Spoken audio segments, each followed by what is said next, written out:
Assalamu alaikum. Welcome to my lectures. I am your lecturer, Midhat Abbas. Students, this is the last lecture on chapter 2, which is Pakistan Movement and Emergence of Pakistan.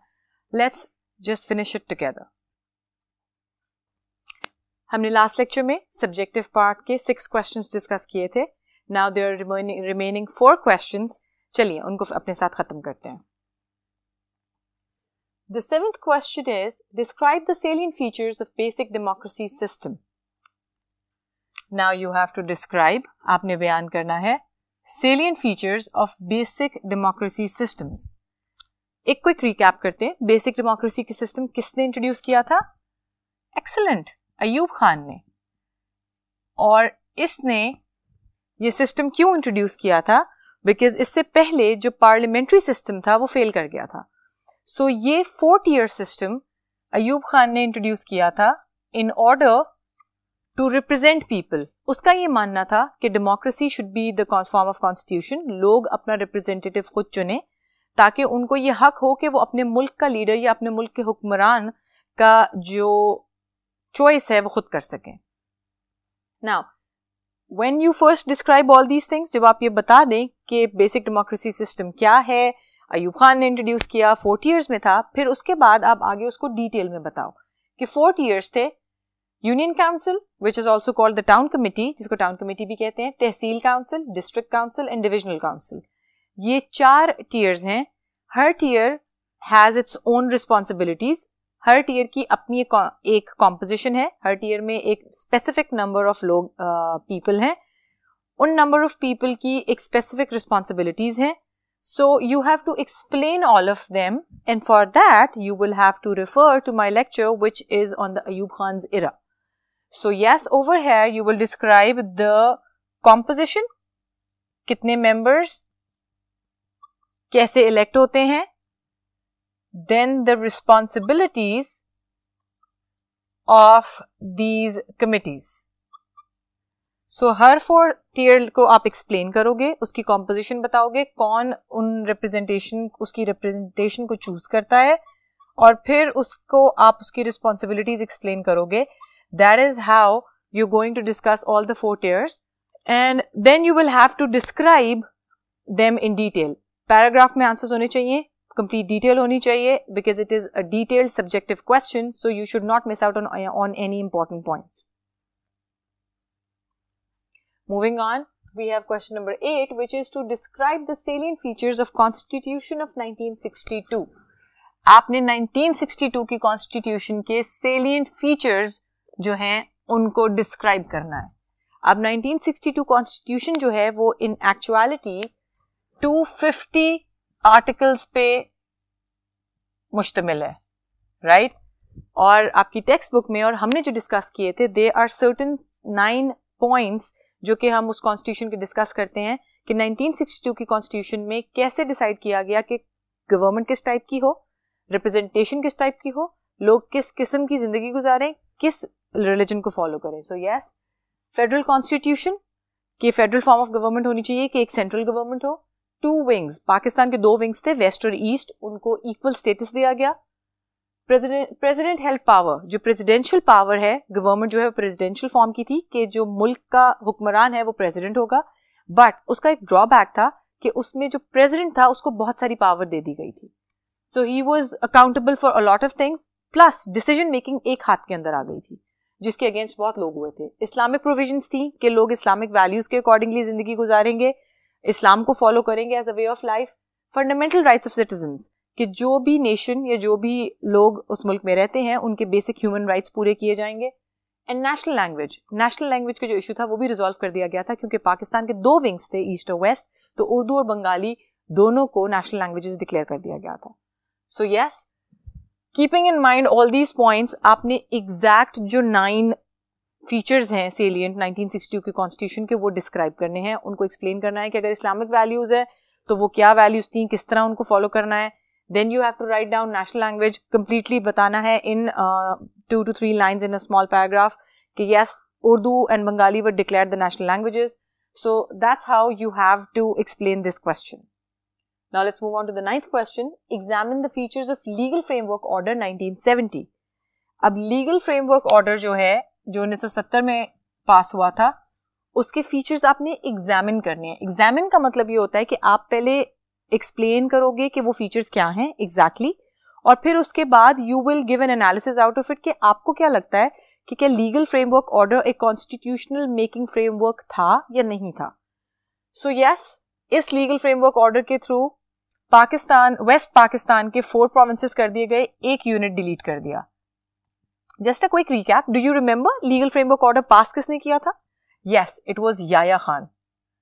Ayub Khan के resign करने के बाद general Yahya Khan imposed martial law on Pakistan and he was the one who gave this legal framework order. ये एक ऐसी constitution थी जो कि इंटरिम थी. इंटरिम कॉन्स्टिट्यूशन का मतलब है कि ये आर्जी तौर पे थी जब तक कि पाकिस्तान का इलेक्शंस के थ्रू कोई डिसीजन नहीं हो जाता कि जो पॉलिटिकल लीडर है वो पाकिस्तान का कौन होगा. सो ये वो फ्रेमवर्क था जो कि उन्होंने दिया फॉर द टाइम बिंग, जब तक कि कोई परमानेंट गवर्नमेंट नहीं आती. 1 यूनिट डिलीट कर दिया वेस्ट पाकिस्तान का और 4 प्रोविंसेस आ गए. इलेक्शंस डिसाइड किए कि इलेक्शंस होंगे 1970 में. उसके बाद राइट दे दिया गया लोगों को कि वो वोटिंग सिस्टम के थ्रू जो है वो अपना पॉलिटिकल लीडर चूज करेंगे, और एज डिसाइड कर दी गई कि 21 years will be the minimum age कि 21 साल का बंदा वोट कर सकता है, उससे कम का नहीं. इक्वल डिस्ट्रीब्यूशन ऑफ सीट्स कर दी गई प्रोविंसेस के लिए कि मतलब प्रोविंस बेशक एरिया में बड़ा है, बेशक छोटा है, उसकी पॉपुलेशन कम है या ज्यादा है, तो सबकी जो है वो इक्वल डिस्ट्रीब्यूशन होगी.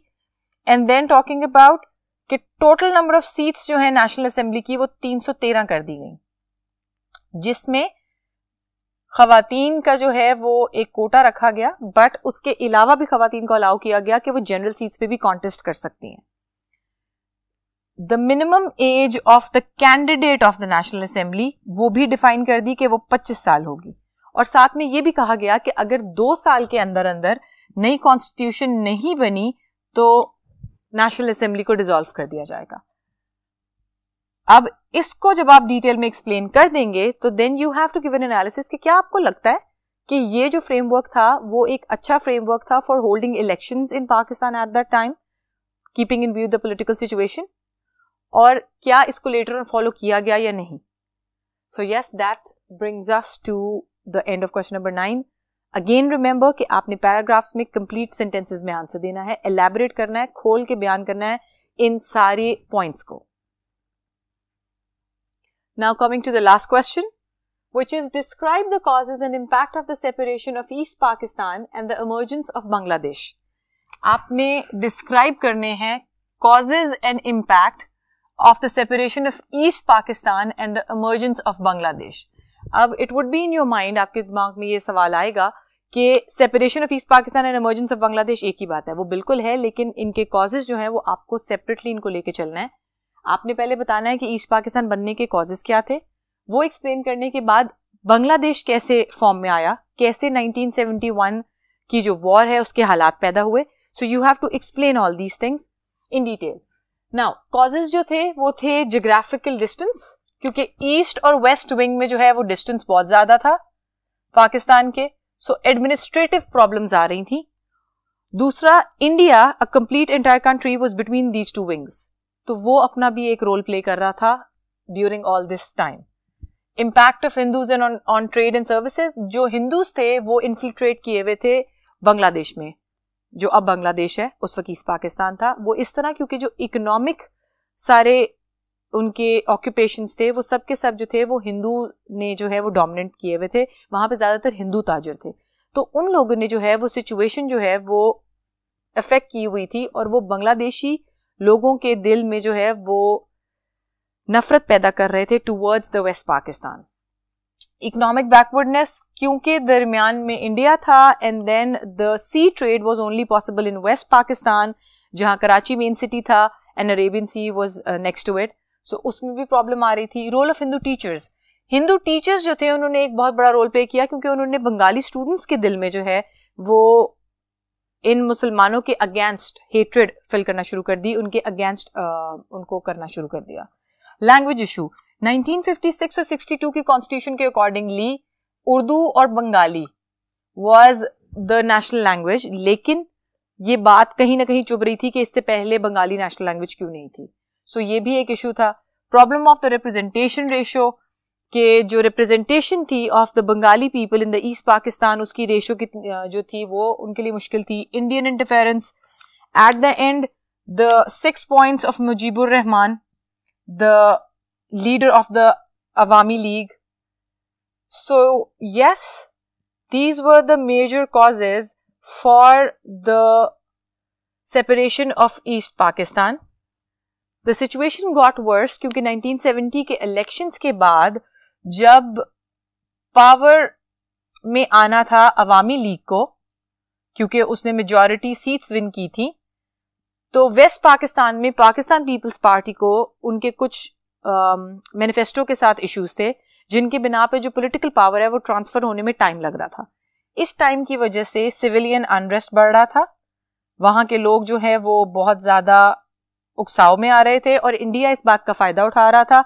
उसने क्या किया कि क्योंकि ये डिले हुआ तो याया खान ने कुछ ट्रूप्स भेज दिए बंगाल में सिचुएशन जो है वो हैंडल करने के लिए. याया खान ने कुछ ट्रूप्स भेज दिए ईस्ट पाकिस्तान में सिचुएशन हैंडल करने के लिए. लेकिन इसके रिस्पांस में बहुत सारे बंगालियों ने माइग्रेशन की टुवर्ड्स इंडिया. इंडिया ने खुल के उनको साथ दिया, और वो साथ ऐसा दिया कि उन्होंने उनको एम्युनिशन दी, आर्म्स दी, वेपन्स दिए और साथ में ट्रेन भी किया, जिसके बिना पे जो सिचुएशन है वो और ग्रेव हो गई. याया खान ने इमरजेंसी नाफिज कर दी और मजीद ट्रूप्स वहां भेजने पड़े सिचुएशन को हैंडल करने के लिए. मीन टाइम इंडिया ने ईस्ट पाकिस्तान को अटैक कर दिया.